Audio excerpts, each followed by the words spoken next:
Hello, and welcome to Tuesday Talks with Mom. I'm Tara Myers, and I am so glad you're here. As part of Moms on a Mission, we're empowering moms across the country to stand up and advocate for their children's educational freedom. As a mom of an adult son with Down syndrome, I've walked this road, navigating the school system and fighting for the right to choose the best education for my child. And now I'm here to share that journey with you. Every 2 weeks, we'll sit down with different moms from around the country and provide thoughtful advice and share our experiences. Together, we're building a community of moms who are finding their voices, taking action, and making a difference. Welcome to Tuesday Talks with Mom. Good evening, everyone, and thank you so much for joining us. Tonight, I'm so excited for you to meet my new friend, Amber Okolo-Ebube, who is with the McLeod Society Fellowship. Amber, welcome this evening. Thank you. I'm so happy to be here. Well, thank you. When I met you on the streets of Washington, D.C., and I got to hear your wonderful story about your daughter, and I just want you to tell me a little bit about your school program and just how you got started and where you're at with things today. So, I am the founder of Leading Little Arrows. We're in the great state of Texas, in North Texas, right outside of Dallas. We serve kids of all abilities. So, we have our bookends, so the children with who are gifted and also the children with unique abilities and everyone in between. I started that ironically. I thought I was going to be like the PTA mom and drop my kids off at school and be super involved in the school, like I saw my mother do. However, when I started having children, I had a very different experience with the options that were available in our town. So I decided to homeschool. In that decision, I also have a daughter, Gracie, we call her Turkey. She contracted a rare disease, which led her to develop some developmental delays and then later autism. And I thought I was doing the right thing by moving into the correct zip code for her. And years later, it just turned out not to be a great fit. So I started a program for homeschoolers or people who were interested in alternative education that served kids of all abilities. I was tired of having the door shut in my face when it came to accommodating my daughter. So I just created a program that she could utilize. Wow, I love it. And our stories are kind of paralleled with each other. I mean, when you can't find what you need for your children in your zip code assigned school, sometimes you can go and find something that already exists. But in our cases, both of us, we had to create it. So tell me a little bit about what you did in order to create your program.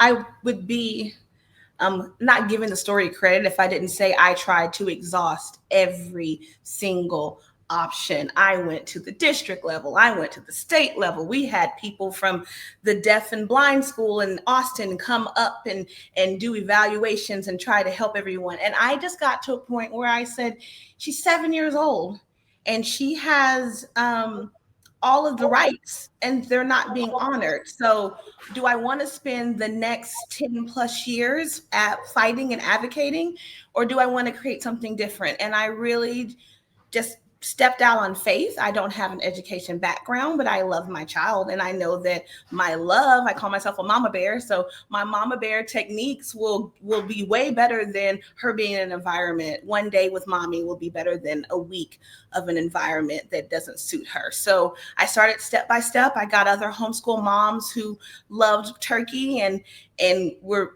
just had a heart for her. And I said, hey, I really want to try this thing. And let's start in my house. And it quickly grew to having over 60 people in my house. And my sweet husband, he just bought noise canceling headphones and a microphone for work. And all of the people in our streets, we were that meme where all the homeschool minivans are lining up on the street. And we just had a really great time. And I felt I followed the lead of our families. And it went from needing to have play dates to, hey, we need to have access to field trips. And so I started Leading Little Arrows Academy, so that I didn't say homeschool, I said academy, in order to get us access to quality field trips. And then COVID hit and we needed something different. We needed a flexible learning environment. So I partnered with our state park at the time. And once a week, we'd get together and do STEM and nature and art. outdoors where people could socially distance, wear their mask, not wear their mask. And then families were like, okay, we need something else. And I did an incubation period with a smaller micro school and rented out a space once a month, and eventually got our own building. And we started a micro school, and we just kept growing and growing and growing. We got nationally recognized, and here I am, all because my daughter needed something different, and I followed the lead and followed Christ, and here I am. Amber, I love it. I feel like as you were telling your story, I feel like I can relate so much because the same thing, very similar, happened to us. And so you're like a little soul sister. And there you are in Texas, and here I was in Ohio, decade apart from having that same exact experience. And just knowing, and I love what you said about you didn't have a teaching background. You knew your child better than anybody else. You knew what she needed. You were willing to step out in faith.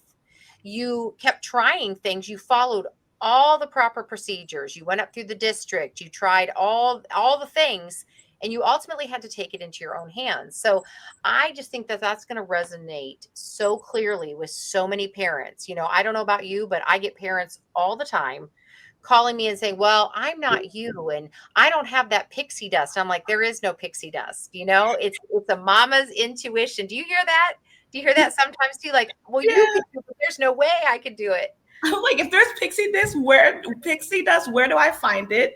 Because I want to buy it. Because there's no, and I tell my families became the crazy lady chasing people down in the grocery store who had children that were differently abled and saying, hey, do you know that there's this resource, or do you know that you could do this? And when COVID hit and people were at home with their children and they saw what environments their kids were in, a lot of people reached out to me and asked, well, how do I do this homeschooling thing?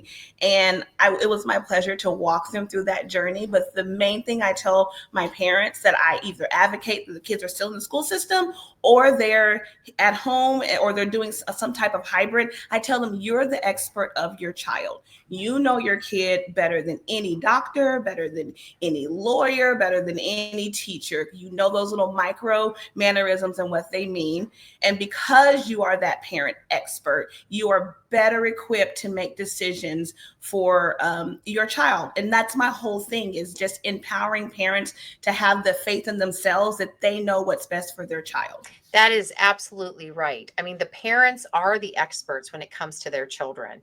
And it's so important for parents to be empowered, to know that that's the case, to know that they are the ones that can actually, I always refer to it as the proverbial bus. The parents should be the driver of that school bus, and they determine who gets on and who gets off. And it's all about collaboration.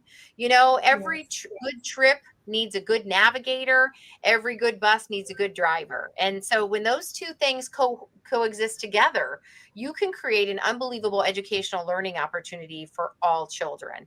And I love the fact that I love the name, Leading Little Arrows Academy. I love it because that's exactly what they are. And we need to lead them. And so I think that that's great. And I love the fact that you were chasing down other parents. I mean, it just sounds so similar. I remember asking all the co-athletes at Special Olympics, hey, would your kids like to come over? I've got to try out this curriculum in my basement, and we're going to do an activity. And the moms were like, wow, this is the coolest thing. And I remember thinking, yeah, I want to make sure that it works because I'm going to go ask a school if we can join them and have their facility to operate our program. So I think it's amazing, but I really encourage for other parents to hear your story and my story and how they commingle, and we didn't even know each other. Yeah. And our children are years apart. You were able to meet my son while we were in DC, and that was special. And I would love to meet your daughter someday, maybe at one of our events, or if we're just in the same place at the same time. I think it's important for parents to know that you are not alone on that island.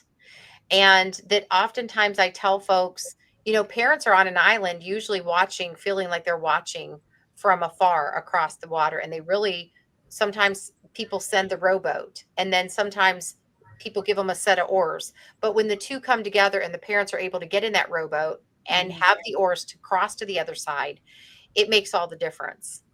Because in your case and in my case, we tried everything. We tried everything. And somebody once said to me when I was at the State House, well, what about these rural families and this? And I said, you know what? I was able to do it. Don't give me an excuse. We need Yes. to give parents empowerment and options, and they can make it happen. Don't you feel that? Never. I do. And I think you should never underestimate the power of a resourceful mama. We will figure it out every single time. And one of the beautiful things about we have a parents lounge, and it is required once a week for the parents to be on site with their kids.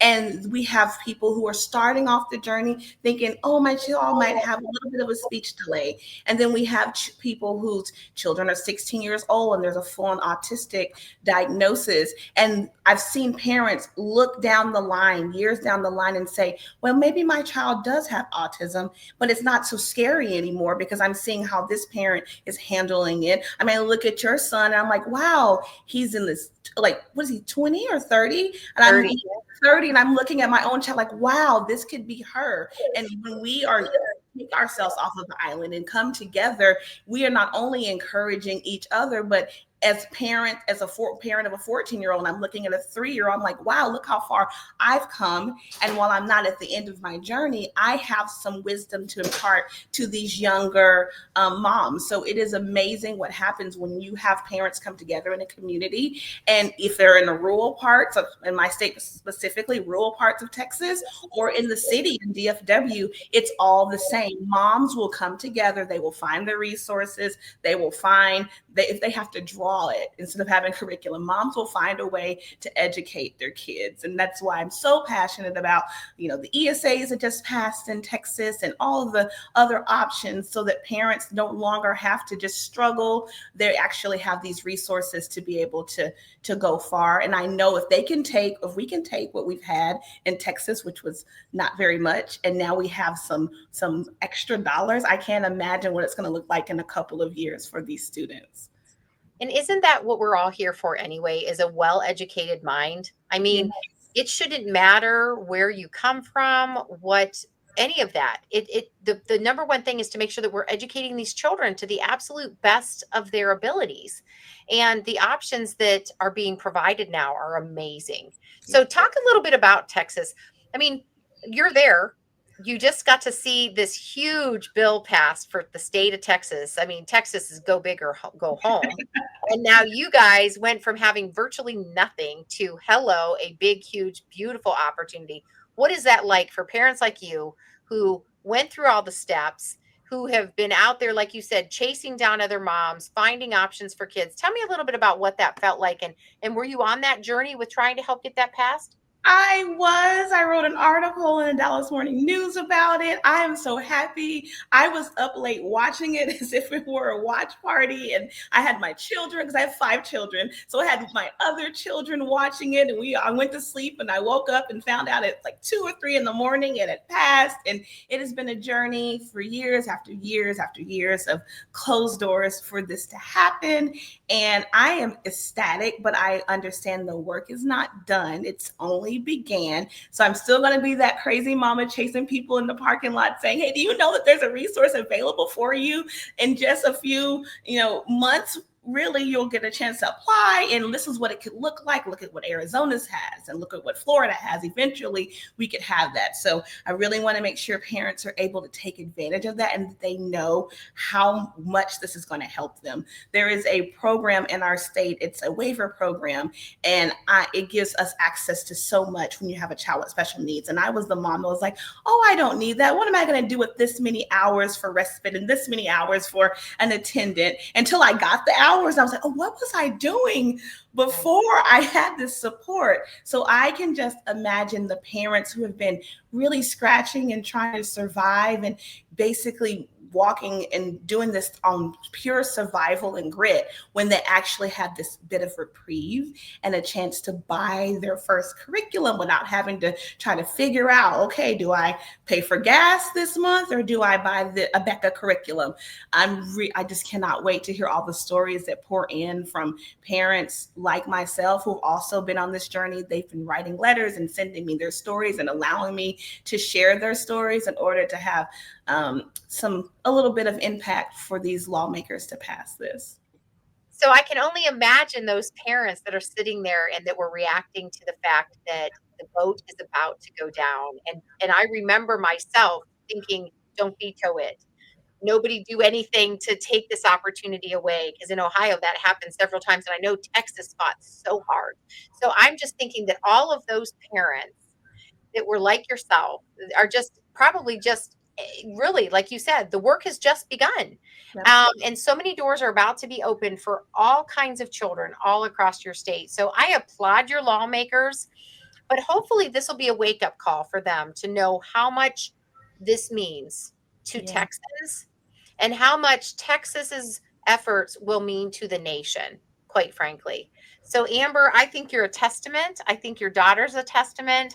Your school is a testament to not only your state, but to moms and dads and grandmas and grandpas all across our nation, that parents simply need opportunities so that we can create what every child needs, and that's an education that best suits them. So I applaud you. I'm just moved by the whole story because it resonates with me. I lived one like it. So thank you. I really appreciate you sharing that.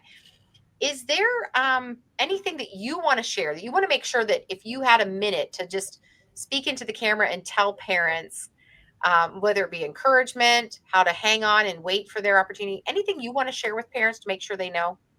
That is my absolute favorite question. I want parents to understand that these are your children. I tell this to parents all the time. Fire your school if it's not serving your child. Those are your tax dollars. Fire your school, fire the pediatrician, fire the specialist. You have complete control of your child. It's not the government's child, they're your children. And if something doesn't feel right, and that's your parent intuition, follow it. You have way more power than you think. And once you stand up for your child, their whole trajectory of their life is going to change. Oh, I love it. And I don't really have anything that I want to add to that because that is that is awesome. Well, Amber, I thank you so much for coming on tonight to talk to us about what you went through as a mom and as a school authority. I mean, how fabulous this is. Sharing a little bit about what Texas is now up against, and I'll tell you what, it's a party in Texas right now when it comes to education. The sky is blue and we're heading forward. So I encourage everyone to check out Amber's information. Feel free to reach out to her at any of her contact information that's been scrolling across the screen. And feel free to submit your questions, and we will definitely include them in our future episodes of Tuesday Talks with Mom and answer those questions. And if we don't have the answer, we will contact Amber and make sure that she reaches out to you as well. Thank you so much for tuning in tonight to Tuesday Talks with Mom. And Amber, thank you so much for joining us. Thank you for having me.